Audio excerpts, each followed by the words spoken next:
Welcome to the Scottish Mountain Bike Gathering 2020. I'm Graham McLean. I'm the head of developing mountain biking in Scotland, and I'm delighted to be joined today by Jenny Graham from the Adventure Syndicate and Fraser Johnson from Scottish Cycling, and we're just awaiting, due to a little technical problem issue, who knows what, Lee Craigie to come in as well, also of the Adventure Syndicate as well. But Jenny and Fraser, would you like to introduce yourself to our delegates?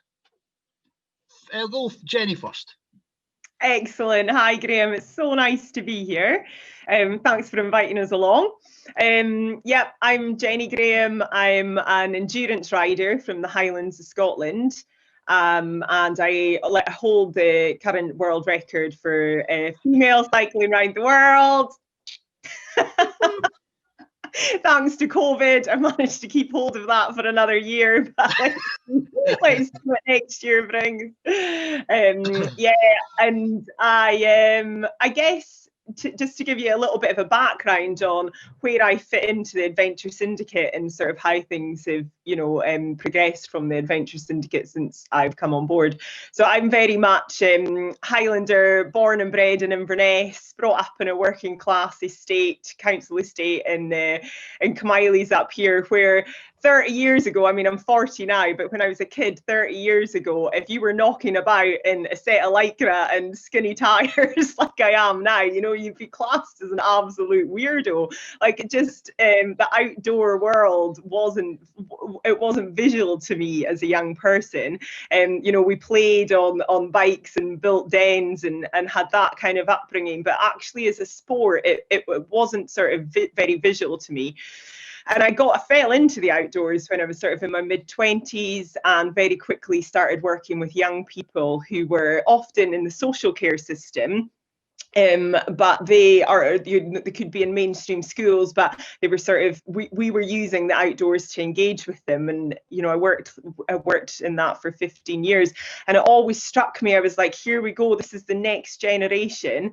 And they still have the same attitude about, outdoors as a sport, that it's somehow, a middle class sort of pastime, and it still wasn't available to those people that I was working with. But yet the benefits were huge. We're working with young people that were going to be sent out of mainstream education, and here they are thriving in this environment that wasn't available to them. Now, is she in? She's made it. She still looks a little bit confused, a bit bewildered, but she's in. She's in now. Oh, we can't hear you, Lee, but at least we've got visual on you. That makes me feel. That'll come. Yeah, so fast forward that, 15 years, I'm standing on the Brandenburg Gates, the start line. I'm about to head off and try and cycle around the world and become the fastest woman to do so. And I'm sitting there with a belief that actually I've got this in me. I've trained, I believe mentally I've got it, I think I'm physically capable. But this little doubt that maybe I'm not the type of person that does this adventures, because it was so ingrained as a child that this was for other people. And I thought, God, here I am, I've made it to the start line, and I'm still questioning whether I should be here, whether I've got a place to be here. And so when I came on to work with Lee and the Adventure Syndicate, it was very much about making adventure accessible for everybody, so as the young people and young people like growing up in Scotland now all have access to it. That's the dream, and that's very much my driving force behind the Adventure Syndicate. And I know that Lee's is very similar, although through different experiences. So yeah, that's where I come in. Brilliant. Jenny, you're amazing. You are so amazing at the speaking. I'm totally yeah, it's inspired and everything already. It's really good. I don't know how, I feel for Lee and Fraser. Do you want to try and introduce yourself in even half as an inspiring way as Jenny, and I'll be pretty impressed with you. Fraser, over to you. Thanks, that Graham. No pressure following Jenny's introduction there. Yeah, I mean, firstly, I'm absolutely gutted actually not to be at a physical conference. I've heard so much about the Mountain Bike conferences in the past, and I think I just started Scottish cycling when the last one took place. So hopefully we'll get back to a physical conference in the future. My name's Fraser. I'm one of the two club development managers at Scottish Cycling. I've been at Scottish Cycling for about 2 years, and I probably didn't kind of start out on a kind of journey in sport. Actually, when I left school, I was kind of initially looking at becoming a doctor. So I started off studying medicine at Glasgow University 5 years ago. As you can tell by being here today, I've not seen that through. So yeah, I guess really kind of similar to Jenny, just I guess growing up in slightly more recent times, even locally in Falkirk, there wasn't a massive culture of cycling either, even when I was growing up, and it's still seen as a slightly odd sport to kind of be involved in. So I think it's actually, it's really that last 10 years we've really seen that step forward in recognition of cycling being that sport. And so I got involved in cycling just as kind of halfway through school, and kind of started getting into a bit of mountain biking, started to get a bit of road cycling, and I guess that was probably playing on my mind when I started out in university. And then while I was at university, I started a project to get older people out on bikes called Cycling Without Age. So I'm sure lots of people have seen this. So it's trishaws that initially visit care homes, but are also based in community settings. So I co-founded that project 3 years ago, and Scotland became the first country in the world to get government backing to roll it out. And 2020 being 4 years on since the first trishaws arrived here, we're now seeing that across the country. So for me, that kind of, I guess, epitomizes a little bit of the passion I have for cycling and what I bring to my role in Scottish cycling. So within the club development team, we're a new team. We started kind of back in November last year, really to kind of focus in on how we can work closely with our clubs to kind of really develop a network across the country of clubs that are safe, are progressive, are inclusive. We've got some real kind of key priorities around engaging young people, engaging women and girls, and starting to look at how we can engage even more underrepresented groups as well. So yeah, I'll allude to a little bit of that today. But yeah, I think Lee's now got sound, so I'll pass over to Lee. That was brilliant, Fraser. No, really good introduction. And I forgot you ran that program with kind of older people in care homes and stuff as well. I've actually got friends in Peebles who now volunteer into it and do it as well, and it's running. And yeah, that was an amazing program as well. So yeah, no, really good. Like, this is getting good. Like, Jenny and Fraser have both been strong game. Like, Lee, Craigie, what have you got? That's not fair. I didn't even get to listen to Fraser's intro because I was too busy trying to sort out tech. Sorry about that, everybody. You would have thought we'd have it nailed by now, wouldn't you? Thanks for having me, Graham. And I'm glad that Jenny and Fraser went first. Yeah, tall order to follow, But just, yeah, but I guess not many people in here, I don't think, will not know you, Lee. But just in case there are a few, we've got a few people not from Scotland as well in here as well. So just, do you want to give us a bit of who Lee Craigie is and what you're up to? Sure. So I'm Lee Craigie. I've got all sorts of hats on, but the one that I'm here to speak about today is I'm co-director with Jenny Graham of the Adventure Syndicate. So I don't know how much detail Jenny went into about the Adventure Syndicate, but we're a collective of endurance athletes, women that ride long distances self-supported by bike, but always with a view to use those stories to tell so that we can inspire other people to get out there and do the same thing. So we're like the opposite of your solo conquerors that are trying to take on the world, although Jenny obviously is one of them. because she just beat the round the world record. But to give you a bit of context about where that came from, I suppose my background is in youth work and in outdoor education, same as Jenny's, but also in child and adolescent psychotherapy. And my motivation was always about trying to get more people every day active. And if we can do that by making sure that they get access to nature, then so much the better. So the other hat that I wear is as Active Nation Commissioner for the Scottish Government to make sure that every child has access to outdoor space and can be physically active every day. But I mean, scrap all of that. Where this all started was in the Tweed Valley, riding my mountain bike and learning just how much more I thought I was capable of than when I first picked up a bike. I was pretty young. I used to use my bike to cut about, just like get the sense of autonomy and personal freedom, because I could travel by bike. I didn't need to get a lift from lots of people, and that just sort of slowly morphed into, and I didn't see this coming, but slowly morphed into a professional mountain bike racing career. So for 10 years I rode my bike. I'm not sure you can say it professionally because I wasn't really getting paid, but Scottish Cycling gave me an enormous amount of support, and I was able to do that full time until I achieved my goal of racing in the Commonwealth Games.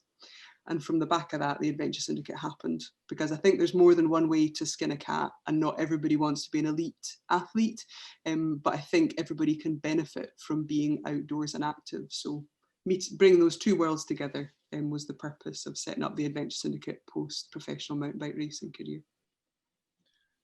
Awesome. And I think as well, like I guess the Adventure Syndicate has done lots of amazing things, and one of the ones I think we're looking to profile through today, though, is the Match the Miles as well. Rather than me waffle on a little bit about what I think it is, Jenny or Lee, do you want to kind of give us a bit of an intro into what Match the Miles is and what it hopes to achieve? So, yeah, in fact, if we can just get all blasé with the tech here, but let me see if I can play a wee video. This might not happen actually. Maybe I'll get Jen to do a bit of a verbal introduction while I try and make the screen share work.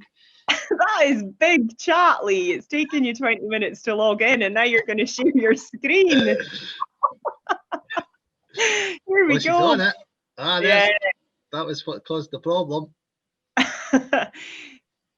Yeah, so oh yeah, here we are. Imagine packing your bike with everything you might need to survive in the mountains, and then riding from Cape Wrath Lighthouse on the very north coast of Scotland to the English border. That's 500 miles of riding in just 5 days. Now imagine doing that mostly off-road, and sometimes for 18 hours a day, and then just sleeping by the side of the trail before getting up and doing it all over again. That's what we're going to be doing between the 13th and the 17th of May, and we want you to come with us. Not literally though, don't worry. We're asking you to enter this challenge to match our miles online, or even better, beat us to our end point. You don't need to ride the entire length of the country to have an adventure. Everyday adventures can start right there on your doorstep and end at your workplace or your school. So whether you're a team of 2, 10 or 100, by signing up to this challenge, your team's collected miles will be represented on our live tracking map. Now this is a race and there will be prizes, but being the first team to reach the border is not the most important thing.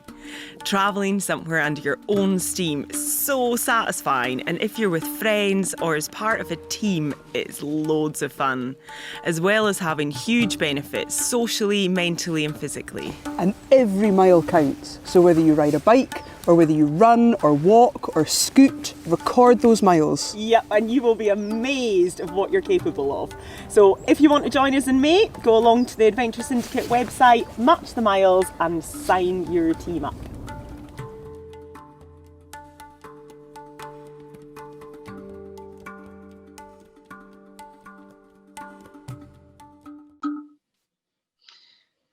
Nailed it. Screen share. Well done, Lee. Boom! Technology all over it. I know, eh? And is that so? Is that this year? You're not this year, not this May. Nothing happened this May. Sorry, is that 2021 that we're looking forward to now as well, 13th to 17th? Yeah, maybe it's worth us giving you a wee bit of background on Match the Yeah. Miles. That would be good. Aye, yeah. So this has been running for 3 years. Our first one was 3 years ago. 4 of us decided to ride between Bristol and the French-Spanish border, and that was our first sort of foray into this thing. This is an idea like we'll inspired by, I don't know if any of you ever watch the dots in adventure racing, where we carry a spot tracking device which speaks to a satellite and then speaks to a website, and you can follow a race like live online. So Jenny and I have both done quite a lot of that, and we were like, oh, this is really engaging for people back home. Why don't we take that and transfer it to a Match the Miles challenge so that we can be doing that, but people can be, effectively their own little dot. So their own little dot is generated as they follow us. So the first one was Bristol to the Pyrenees.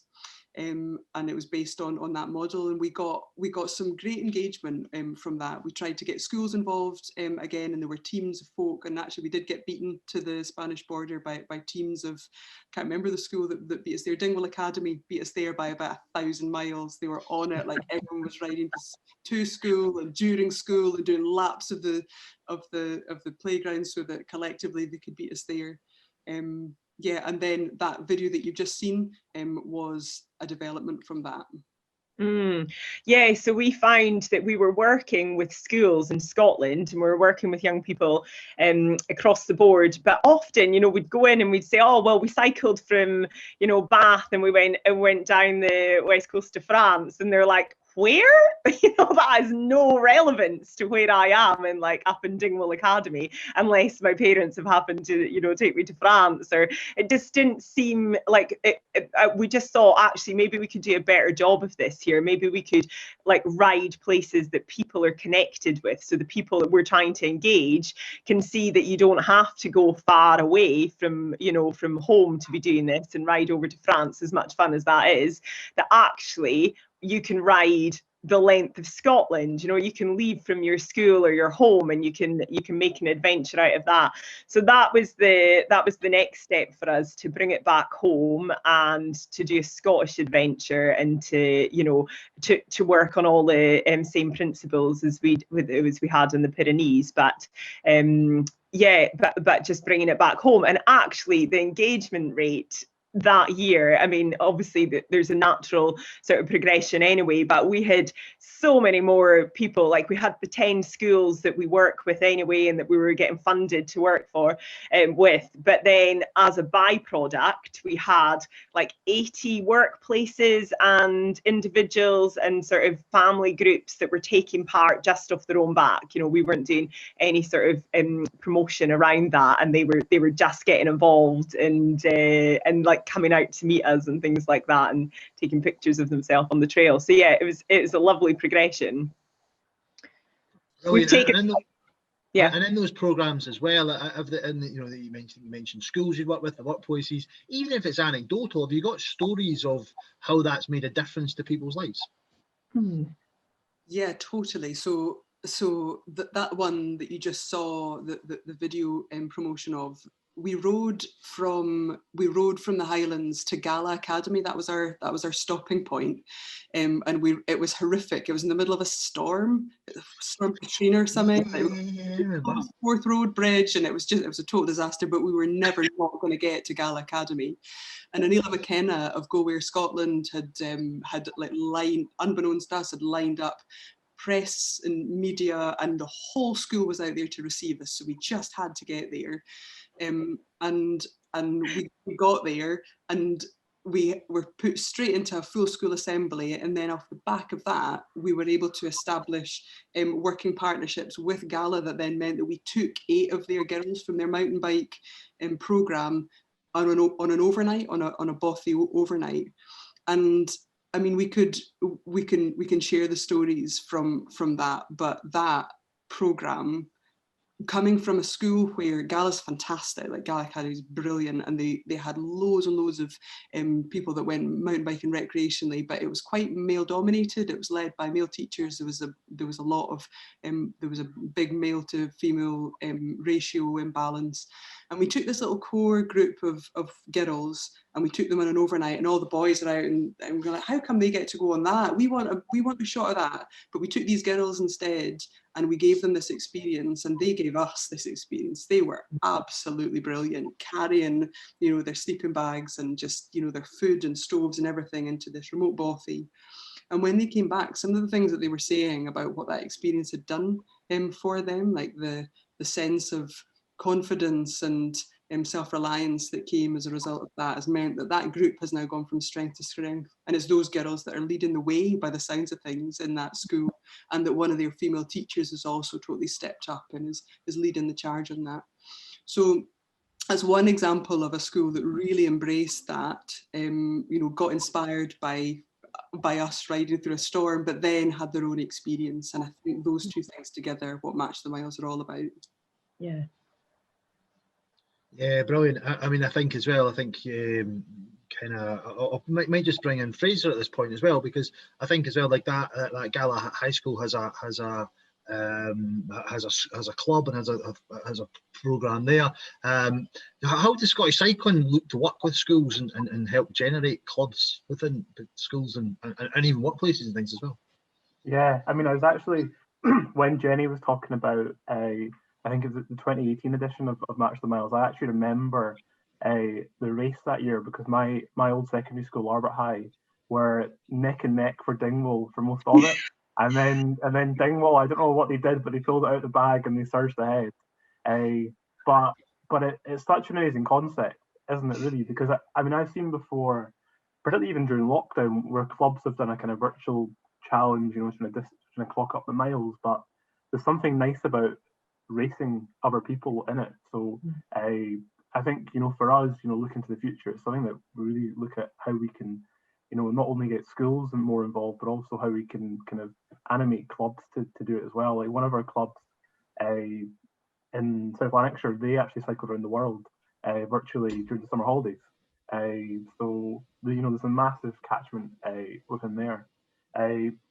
On to your question, sorry, Graham. So I mean, I think kind of guess what Lee said, it comes massively down to the individuals within schools to make cycling activity happen. And that's certainly, you know, what we see across the country is there's little pockets of activity, but so much of it is down to, you know, passionate teachers, support staff that are able to go above and beyond, normally outside of curriculum time, to deliver sessions. And I know that Christine Fox has got a session at 2:45 for Barron High School, which is a great example of that. I think you know, if we're being really honest, for us for working with schools is quite a new area, and we can probably learn as much from schools as they can learn from us. So our work with Barron High School so far has shown us that actually, particularly in the school environment, there's an opportunity there to focus on so much more than actually just riding the bikes. You know, so we can signpost to what the different pathways are in terms of, you know, equipping teachers and staff with the qualifications.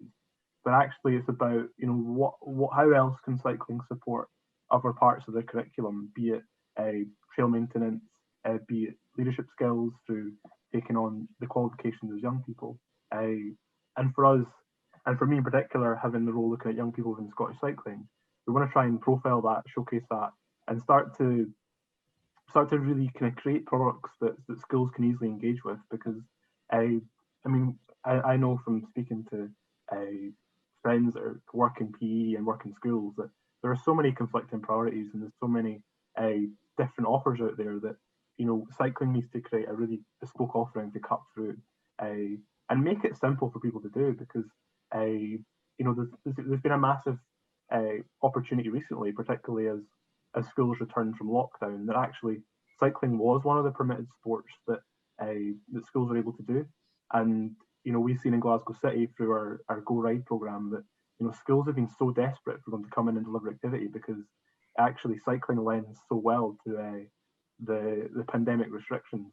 So that's given us that opportunity to take a step back and think, right, how do we equip more schools with the tools that they can go off and do this, and that's happening right across the country. So even at British cycling level as well, they're looking at what that offering is for schools and how they can recognise that actually, you know, teachers and people working in education have got a massive range of skills already. They just need a little bit of cycling knowledge just to kind of finish it off. So that's something that's on the pipeline as well, is creating a product there that is more attractive for education settings.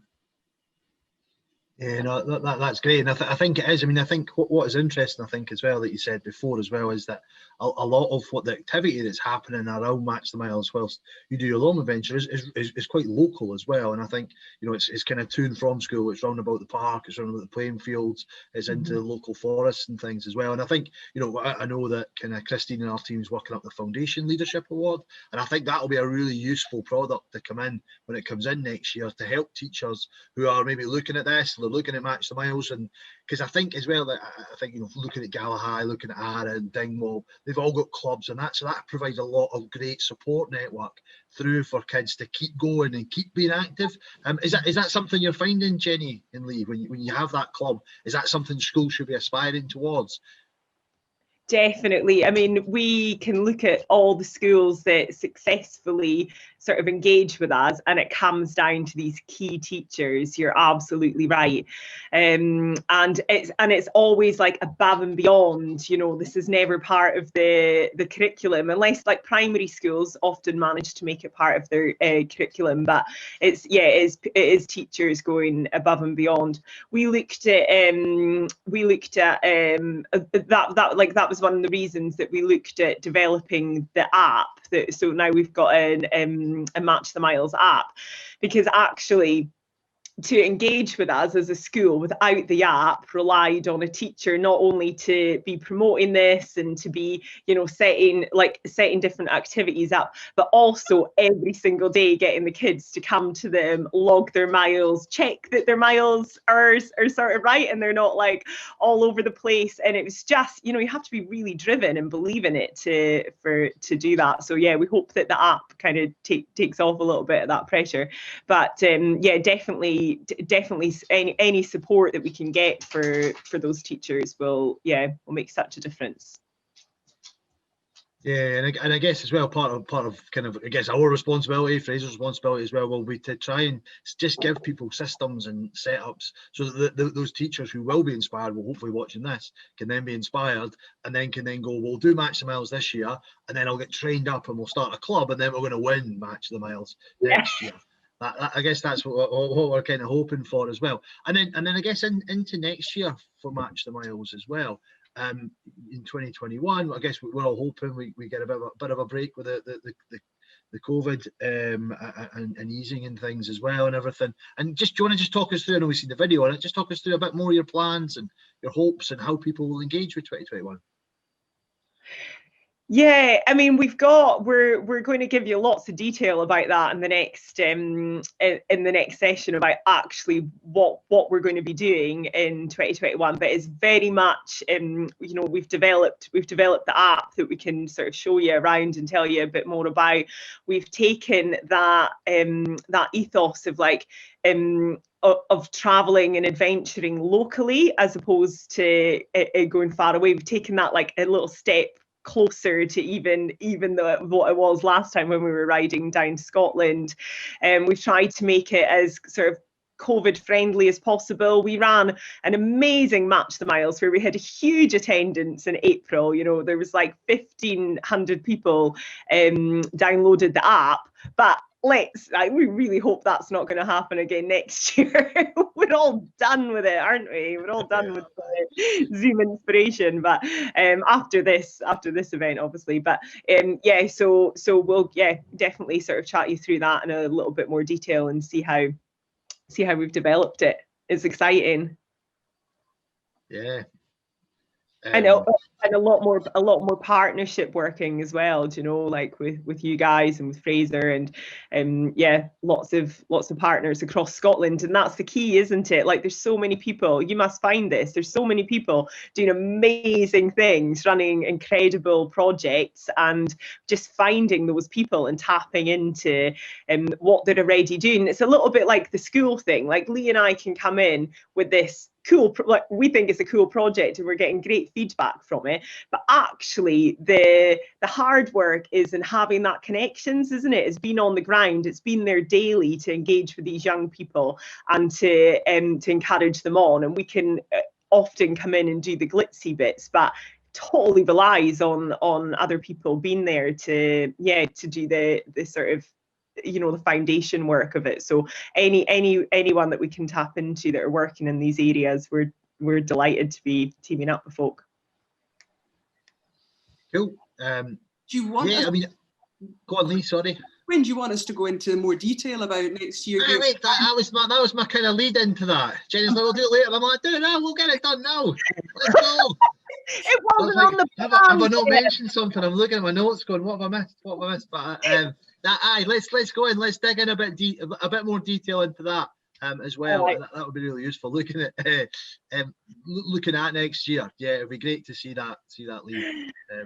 We're dead excited about next year. We've got so many. Well, what lockdown has given Jenny and I is the chance to really plan for next year. So for the first time ever, we've put in place an actual plan for 2021. And what we've managed to do is come up with 4 really distinct Match the Miles challenges that are all based on 4 rivers around Scotland. So the project is called Source to Sea. And the idea is we're gonna travel the length of 4 rivers, the Dee, the Tay, the Clyde and the Tweed, over the 4 different seasons, so spring, summer, autumn and winter.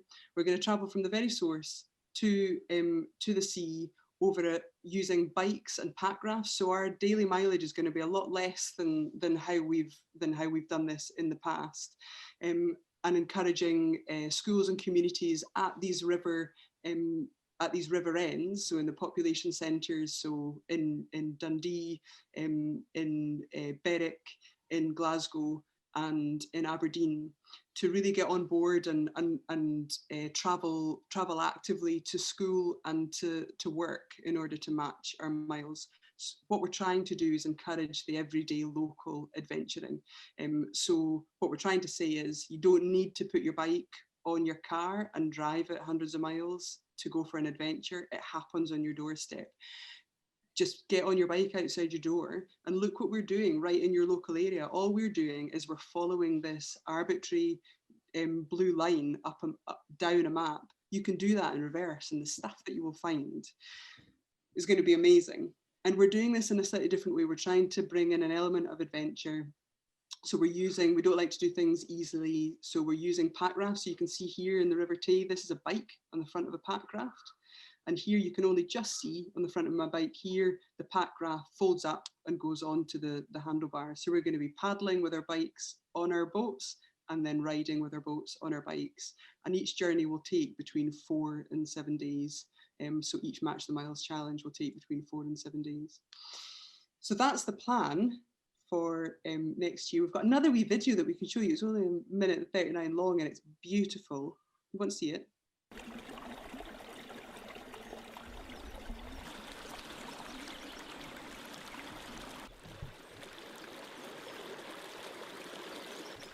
In Source to Sea, we'll explore the place adventure springs from, our minds.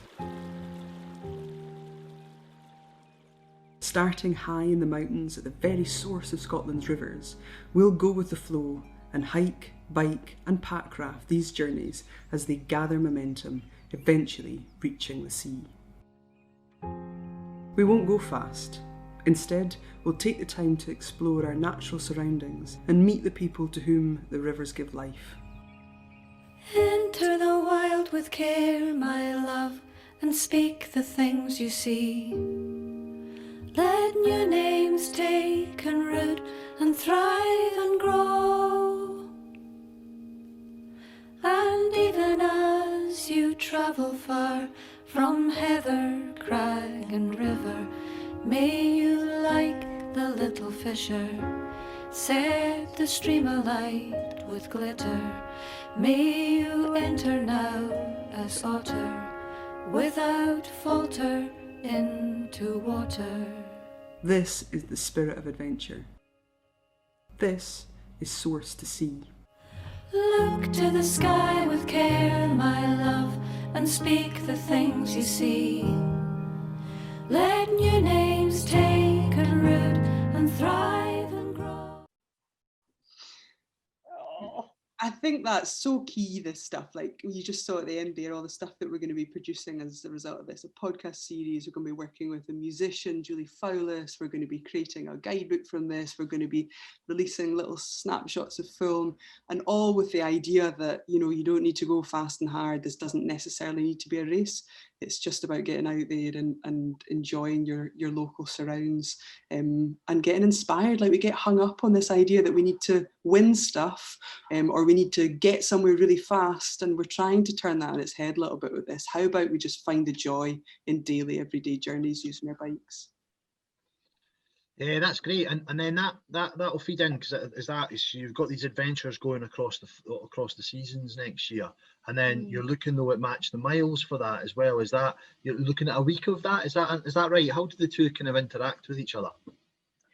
Well, no, we're going to do a Match the Miles for every single river, which is that piece of like making it more local. Now, all the Match the Miles will be open to everyone. There's some real Match the Miles fans that get involved with all of them and are really excited about them, and of course they'll be open to everyone.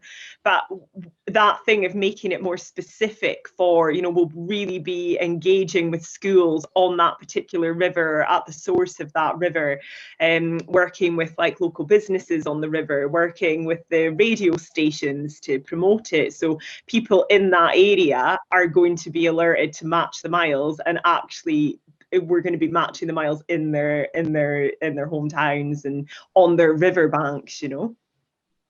Ah, cool. No, I get that now. So that the previous video was our previous year. That wasn't 2021 that I was looking forward, like the Cape Wrath down. Sorry. It's been a long day and few days already. But no, that's good. And I mean, I guess as well. So how is it if schools are sort of seeing this, they're viewing this, they're looking at it, and they're looking to get involved, and other places, workplaces as well, and clubs? How do they get engaged with that? Will they just follow Adventure Syndicate, follow ourselves? How would they look to get engaged with it, and how do you see them interacting with it? So we've got a sign-up sheet on the Adventure Syndicate and the Adventure Syndicate website, which Lee's handily getting up there just now, and you can register your interest if when you go on to Source to Sea, and just down the bottom there. Now you can either register your interest there. That's the best way to do it, or if you're like an individual and it's not a school that's looking to match up but want to be kept up to date with it, you can download the app. So we've got the app on the on Google Store and on Apple, and so you can download that app, and then by that we'll get your email address by signing up to it, and then we'll email you, next year in 2001, and keep you up to date with what's going on. So both ways, and of course on our channels, but that's the ways to make sure that we get an email out to you to give you the information. Brilliant. No, that's really useful, actually. That's good. It's good to see that as well. And I think you're right. It's that sense of adventure, I think, as well. And I think we have seen more people get bikes. Bike shops have been sold out. We've seen more people, kind of accessing our trail centres, more people in our local areas doing it. And I think any way we can capture and facilitate that, the better. I guess one of the challenges we have to that is all of those things, bikes being sold, people doing getting access to the countryside. That all relies on people having the resources to do that and to do other things. Is there ways that that Match the Miles can help bring people who from different social economic groups into our sport as well? Yeah, it's a really good question, I think, because I think that's always been the thing with mountain biking, isn't it? Cycling is potentially like a really accessible thing, but mountain biking actually isn't that accessible a sport. Like, you do need access to trails, you need access to equipment, sometimes expensive equipment, and so I think we just need to go back to what Fraser was talking about earlier. Like, none of these initiatives that any of us run are any use unless it's through partnership working. And so it's our job as the Adventure Syndicate to make sure that we're partnering up with the right people that mean that these sorts of opportunities get out there to everybody. And I think we've got a real responsibility to work really closely with Scottish Cycling, with Bikes for Refugees, with the Adventure Trust, with schools that maybe have a bit more of a from lower socioeconomic backgrounds, especially when we go through Glasgow. That's what we're going to be focusing on. It would be very convenient to work with schools that have mountain bike clubs already established, wouldn't it? But I think that's our responsibility, is to make sure that we reach out to schools that wouldn't otherwise be given these opportunities, and make sure that they know what's on offer, and make sure that the kids in that school as well are brought into this, because we're trying to target different kids. We're not trying to target necessarily the kids that have that family support and already have a mountain bike in that shed. We're trying to get in the back door with kids that those sorts of videos might appeal to a bit more than someone that wants to necessarily race. Although racing's great, it's about trying to do it all. Great. And Fraser, from Scottish Cycling's perspective as well, is there work there that's ongoing, or is there schemes that people can access? Is there advice that people can access to help break down some of those barriers? Yeah, I think it's a really interesting one. I mean, I think the whole concept of Source to Sea and everything else is going to be far more attractive in the future, because I think subtly, and clubs haven't intentionally done this, but clubs have shifted their focus this year from in essence, for a lot of clubs having a real performance focus, moving through the different competitive seasons. That's not happened this year, and they've focused far more on the well-being of their members and encouraged a lot more recreational activity. So I think clubs will position themselves better for the future as a result of that. I think in terms of what's out there in terms of support for this, I think there's a massive recognition that equipment is the biggest barrier to the sport, and clubs are certainly becoming a lot more switched on to that, be it working with local businesses and local partners to attract sponsorship, but also through some of the other cycling agencies as well. So Cycling Scotland have a lot of good grant funding opportunities. I know that the school grant funding that closed just in October, it was massively overwhelmed this year from the number of schools coming forward to invest in bike fleets for the first time.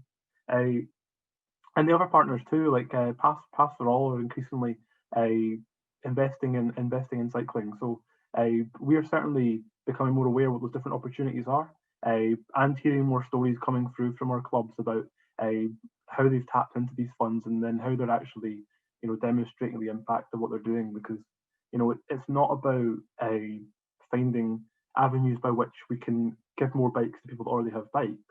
It's about that recognition that actually these need to be fairly basic bikes. We're not going to spend thousands of pounds to get people into our clubs. Actually, it's something that's safe and workable.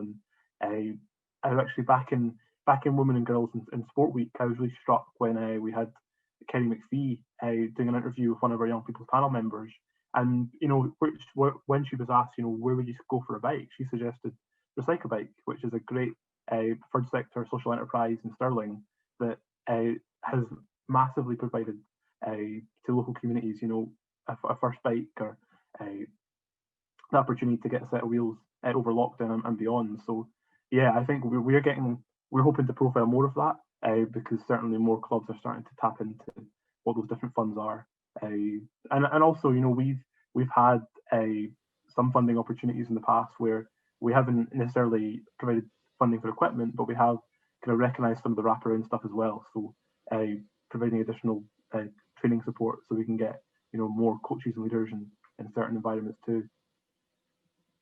Yeah, and I know as well, and I think that you've got a kind of easy how to start a club guide as well, don't you, Fraser, that's available as well. And I guess whilst maybe an initial attention was more to be used for sort of community-based clubs, that could also be applied to schools.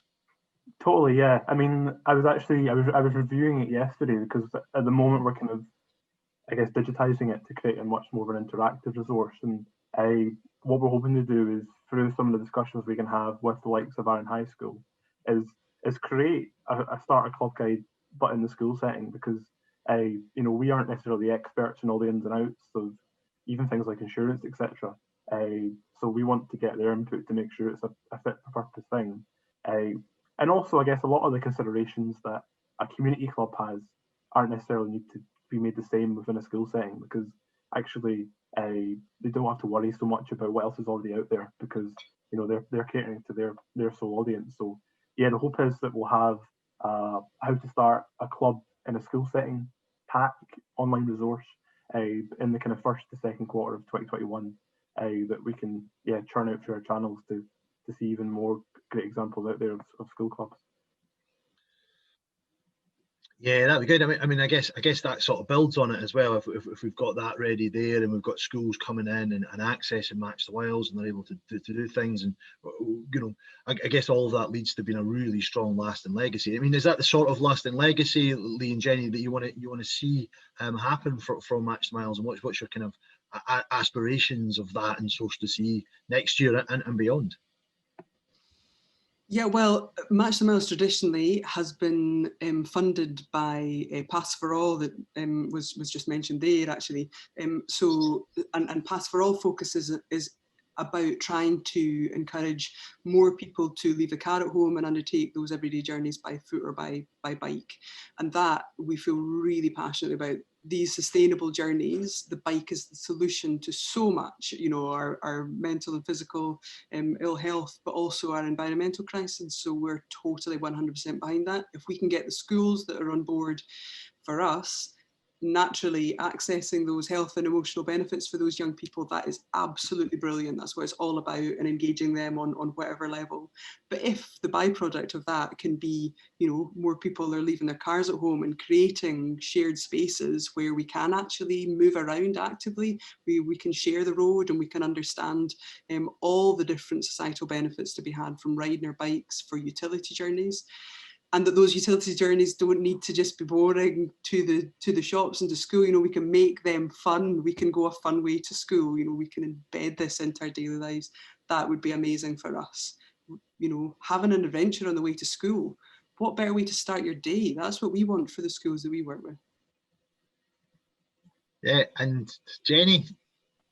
Yeah, and just bringing it back to that, the original point, the thing that really attracted me about the Adventure Syndicate and through my own experiences is just the thought of adventure being available to everybody across the board in Scotland. So our young people are growing up knowing that they have got a place in this world that we know has these incredible impacts on our health, like Lee has just said, and just to grow up in the knowledge that you've got a place there. It doesn't matter whether you're racing, whether you're whether it's a social thing. It's just, I think it just makes such a difference if we could embed that into people, into people's mindset. And and the two go hand in hand, don't they? If you know how to have fun on a bike, then you don't really mind popping to the shops on it, do you?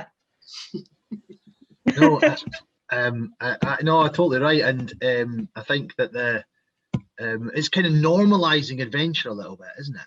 It's kind of making an adventure. It's not something that not like incredible superheroes of kind of Hillary Tenzing, I guess that's in some ways, you need that. You need Jenny, you need you, riding around the world. There is inspiration for sure in that, but actually bringing it back and actually normal adventures are really where a lot of the excitement in life, without being a bit too over profound perhaps, without being there. But there is that, isn't there? There is a sort of sense of normalizing adventure and getting everyday activities to be good and for people to enjoy themselves.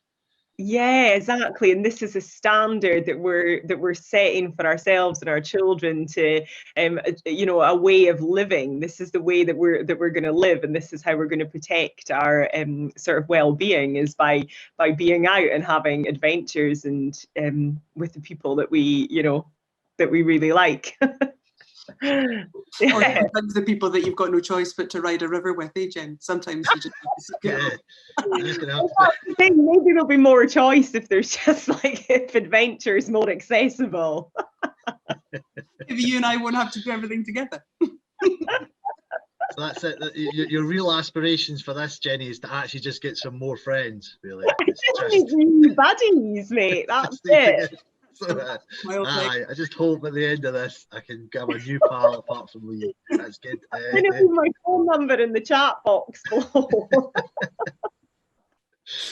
Yeah, no, that's great. I mean, I definitely can see it. I mean, I definitely think, you know, looking at some of the schools that I see in Scottish mountain biking from Arran High School, we've got the video coming on from there.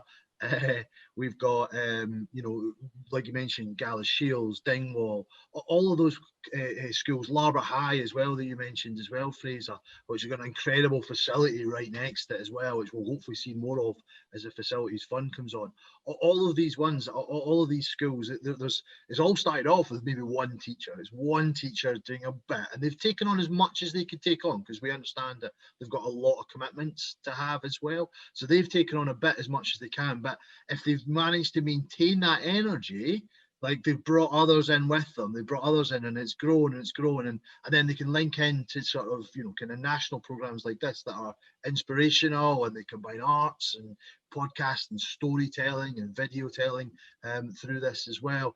And I think if they can feel a part of that, we hope that they feel part of the whole development of mountain biking in Scotland, because they are. Like, this is crucial to get that grassroots working and doing, and then hopefully, you know, being kind of linked up with the support that Scottish Cycling, I think, increasingly will give to these groups as well, through the likes of, you know, the excellence that Fraser brings in as well. I think is hugely exciting for the future. So yeah, just we've only a couple of minutes left. Let's go on. Any final comments from yourselves? I guess just we've got an incredible audience here who are our allies, no doubt. And so I suppose we've talked quite a lot about the importance of partnership working. And Jenny and I, and I'm sure I'm not putting words in Fraser's mouth when I say, you know, we need to join up and achieve these objectives together. So, you know, if there's anything that we can do to make sure that that you guys get involved in what it is that we're doing, and vice versa, then please just drop us a line. We'd be delighted to hear from you. And even if you've got any ideas about how better our initiatives could run too, please get in touch. Great. Jenny? Yeah, no, just like Lee said there, you know, this is all this year more than ever, because we've had this space to create, that all these sort of partnerships have come together, rather than the usual we're like, oh, we're doing this thing, it's 2 weeks time, are you around? It's like, you know, we've got the space to sort of develop this relationship. So there's already been some comments in the Q&A box and in the chat box, so that's folk that are on the ground doing stuff. So yeah, get email us, let's get chatting. Brilliant. And just thanks for having us, Graham. Thanks for including us in such an amazing event and recognising Match the Miles. And yeah, it feels like a really lovely thing to have been part of. No problem at all. Fraser, any final words from yourself? Yeah, I think it's all been said. I think probably the main thing I'm thinking about at the moment is just to just think about what the opportunity that lies ahead. I think in terms of the role that sport and physical activity can play in helping, you know, communities kind of come back together again next year in particular. And I think, you know, the discussions I'm having with clubs just now is about just use this opportunity over the next few weeks, over the next few months as we head into 2021, and, you know, position yourself the best you can be to make sure that, you know, whatever people's experiences of 2020 have, they see what you're offering as being relevant to them. And I think it's really exciting. I mean, you know, it's been stop and start in 2020. You know, it's been great to have cycling happening in some form throughout. But in terms of, you know, group activity, where I think the real magic happens, hopefully, yeah, we can position ourselves really well to get that properly going again in 2021. Absolutely. No, it could be it's a challenging time, but there's definitely opportunities for us to get out into the outdoors and to get people healthier and happier as we go forward. So once again, though, thanks Jenny, Lee, Fraser, who are involved. A really fun and I think inspirational session, and we look forward to working with you over this next year. So thank you very much. Excellent, thank you. Thanks, Graham. No worries.